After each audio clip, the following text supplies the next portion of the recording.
मुंबई एक ऐसा शहर है जहां हर दिन नए चेहरे मिलते हैं, नए रिश्तों की कहानी शुरू होती है। यहाँ हर दिल अपने बोझ के साथ जीता है, पर कभी कभी किसी अनजाने से मिलकर सब कुछ बदल जाता है। उन्हीं कहानियों में से एक था विवेक। एक छोटी सी बस्ती में विवेक एक चाय की दुकान चलाता था। उस दुकान के सामने एक नीम का पेड़ था। उस पेड़ के नीचे एक फकीर बाबा हमेशा बैठे रहते थे। सुबह के वक्त लगभग 7-8 बजे कहीं लोगों का आना जाना रहता था। छोटी सी चाय की दुकान चलाता था। उस वक्त सभी विवेक की दुकान पर चाय पीने आते थे। चाय पीकर सब अपने काम धंधे में निकल पड़ते थे। विवेक का एक उसूल था कि सुबह की पहली चाय बूनी की तारा उस फकीर को पिलाता था, फिर अपने धंधे में लगा रहता था। अचानक कुछ दिनों के बाद विवेक के दुकान के सामने एक बाइक आके रुक गई। एक हट्टा कट्टा नौजवान उस बाइक से उतरा और सामने की दुकान में गया। ये सिलसिला रोज का था। वो नौजवान सुबह बाइक सामने रखता और शाम की टाइम वो बाइक लेके चला जाता था। विवेक कुछ परेशान था, क्योंकि उसकी छोटे से दुकान के सामने उस अजनबी का दुकान के सामने बाइक रखना विवेक के धंधे पर असर करने लगा। कुछ लोगों से पूछने के बाद पता चला कि उस नौजवान का नाम सलमान है और वो सामने बीइंग ह्यूमन ब्रांड का बड़ा दुकान खरीदा था। उसका रोज विवेक की दुकान के सामने बाइक रखना विवेक के मस्तक पर असर करने लगा। उससे चिंता होने लगी। एक दिन वो अजनबी सुबह के टाइम वो बाइक को लेकर रोज की तरह विवेक की दुकान के सामने बाइक पार्क कर रहा था। तब अचानक विवेक दुकान से बाहर आया और उस नौजवान के सामने कदा हो गया और उससे विनती की, तुम अपना बाइक को वहां से हटाओ, उससे मेरे धंधे में असर गिरता है। तब उस नौजवान ने, जिसका नाम सलमान था, वहां विवेक को अकाड़ से देखने लगा और कहा, यह रोड क्या तेरी बाप की है? फिर दोनों में मारबेड़ हुआ, एक दूसरे को चिल्लाने लगे।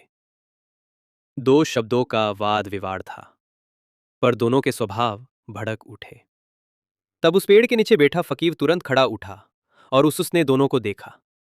फिर नरमी से कहा, बेटा सलमान, जरा बाइक थोड़ा कोने में कर दो, सबका काम आसानी से चलेगा। सलमान ने कुछ कहे बिना बाइक हटा दी और चला गया। विवेक ने फकीर की तरफ देखा, अब भी गुस्से में थोड़ा उबल रहा था। फकीर ने विवेक को कहा, तुम क्यों उतना गुस्सा कर रहे हो? वो तो कुछ दिनों में मर जाएगा। विवेक चुप हो गया। अंदर कुछ हिल गया था। फिर कुछ दिन विवेक की मन में उस युवक की मारने की चिंता सताने लगी। सोचने लगा, अगर ये व्यक्ति सच में कुछ दिनों में चला जाएगा तो क्यों ना इस दर्द को हल्का किया जाए, क्यों ना इस गुस्से को हमदर्दी में बदला जाए। फिर अचानक एक दिन विवेक ने देखा वो युवक खांस रहा है और वो कुछ कमजोर दिख रहा था। विवेक ने पहली बार बिना बोले एक गिलास पानी लेकर उस युवक की तरफ दौड़ा और उससे पानी पिलाया। और कुछ दिनों में दोनों के बीच एक छोटी सी दोस्ती बन गई, शब्दों से नहीं, व्यवहार से। एक दिन सलमान बाइक लेकर गुजरा, मुस्कुराया और कहा, नमस्ते विवेक भाई। विवेक बस धीरे से मुस्कुराया। मन में एक शांति थी। फिर अचानक विवेक सोचने लगा कि उस फकीर ने तो कहा था कि वो तो कुछ दिनों मारने वाला है।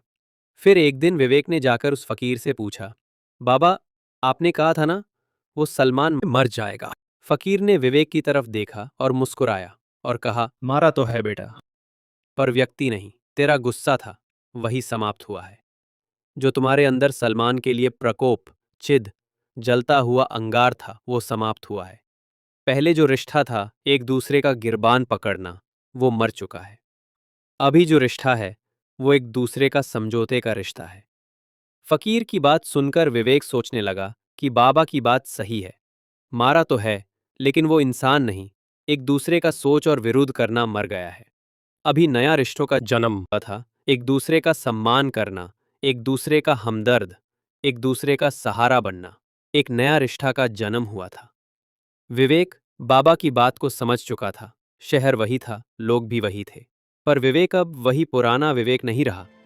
एक दूसरे का विरोध करना जीवन नहीं है, एक दूसरे का सहयोग ही जीवन का सत्य है। दोस्तों, धर्म हमें सिखाता है कि किसी का भेद ना करना, किसी को नीचा ना दिखाना, बल्कि एक दूसरे से प्यार करना, और प्यार का रिश्ता ही सही धर्म है।